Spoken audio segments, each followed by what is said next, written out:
Hi, welcome back to my channel. In today's video, I'll show you how to fix the black screen problem on the OmeTV app. If your screen stays black when you open the app or start a video chat, try these two simple methods. First, open your phone's settings.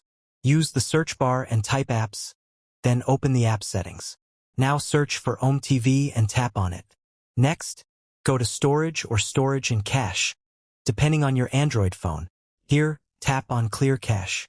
Once the cache is cleared, open OmeTV again and check if the black screen problem is fixed.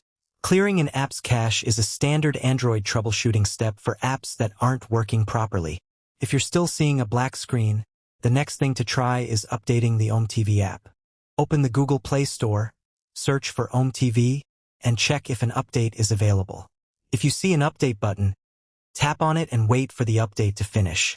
Then open OmeTV again and check whether the camera or video screen is working normally. Keeping an app updated can fix known bugs and compatibility problems. That's it. These are two simple things you can try if you're facing a black screen on OmeTV. Clear the cache and update the app. Thanks for watching. If this video helped you, don't forget to like, share, and subscribe for more Android tips, app tutorials, and tech guides. See you in the next video.